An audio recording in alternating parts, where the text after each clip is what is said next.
amigos. É sempre muito bom estarmos aqui juntos novamente para mais um momento de estudo, de reflexão, à luz da doutrina espírita e do Evangelho de Jesus. E dando continuidade ao nosso estudo do livro Encontro Marcado, hoje vamos estudar a lição 34, Filhos Diferentes, a psicografia de Emmanuel.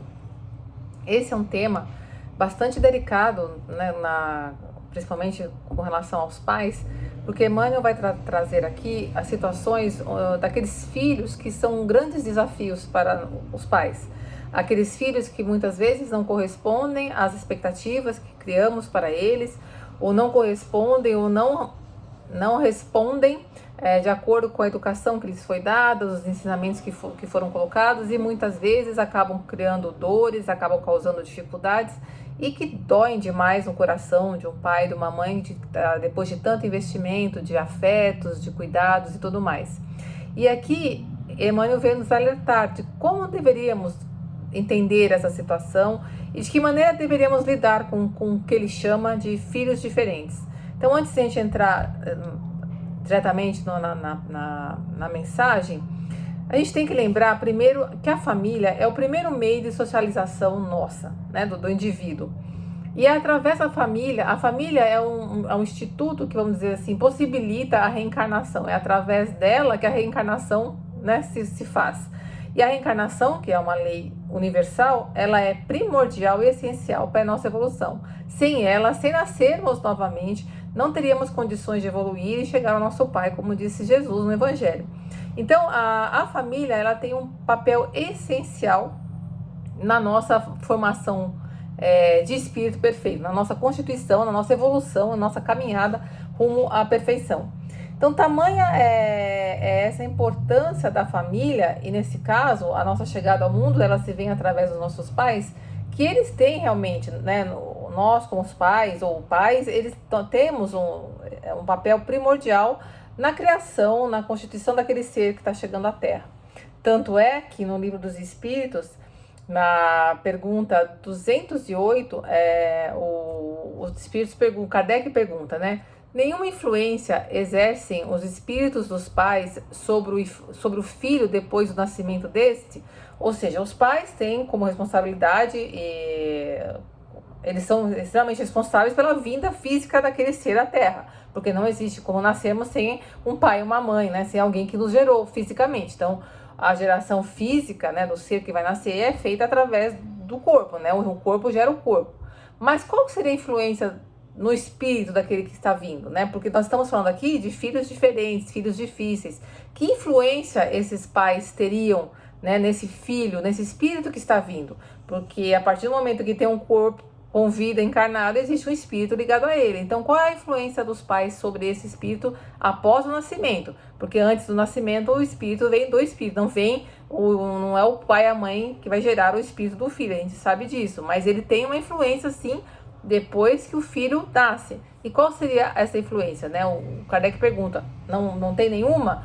Os espíritos respondem, ao contrário, bem grande influência exercem. Conforme já dissemos, o espírito tem que contribuir para o progresso um dos outros. Pois bem, os espíritos dos pais têm por missão desenvolver o dos seus filhos pela educação.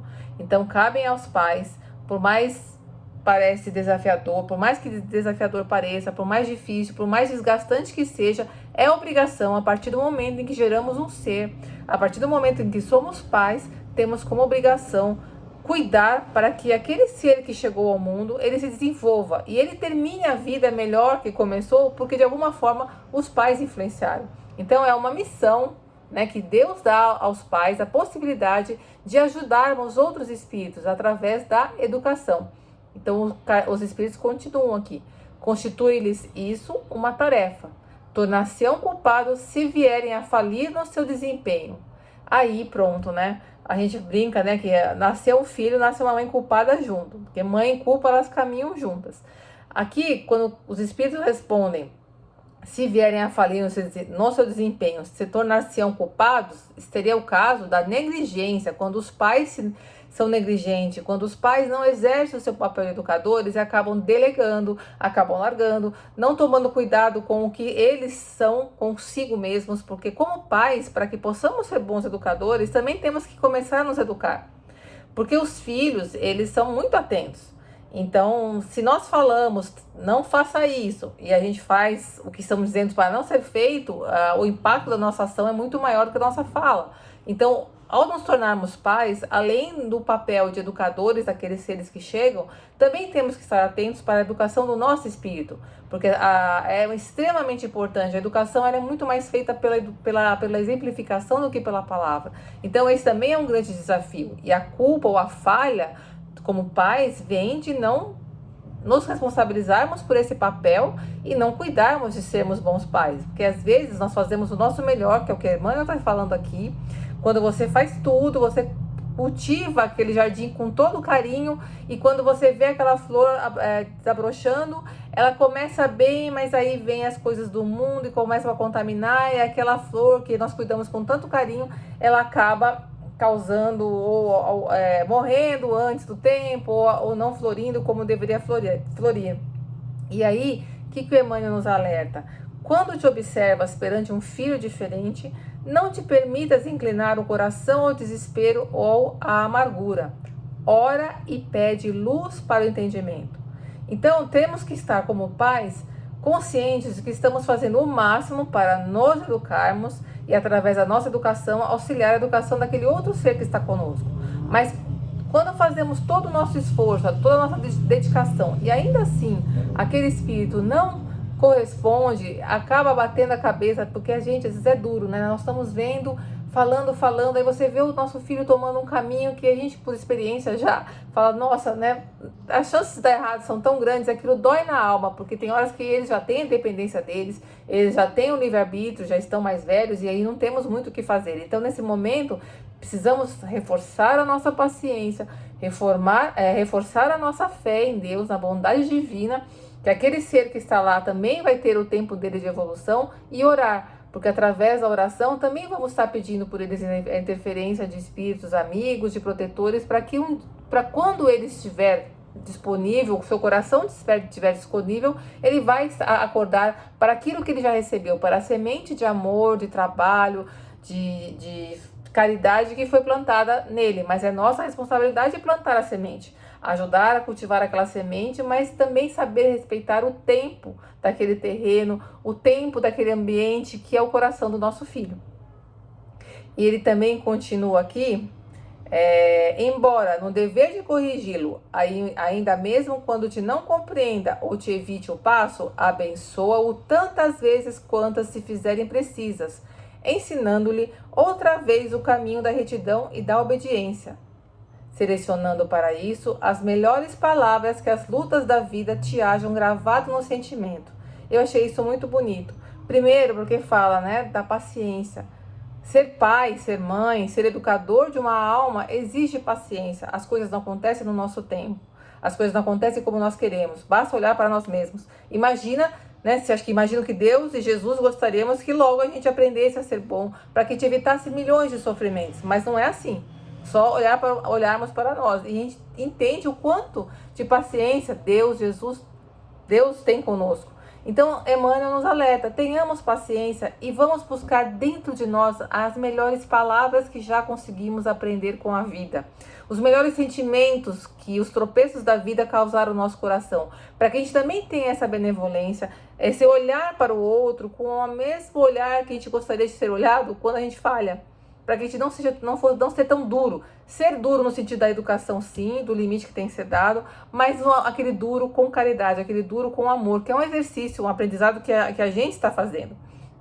E aí Emmanuel ressalta, no final, que é também um consolo, um aconchego para o coração dos pais, que muitas vezes ficam muito doídos quando a gente recebe uma paulada de um filho, uma decepção, algo que machuca o nosso coração.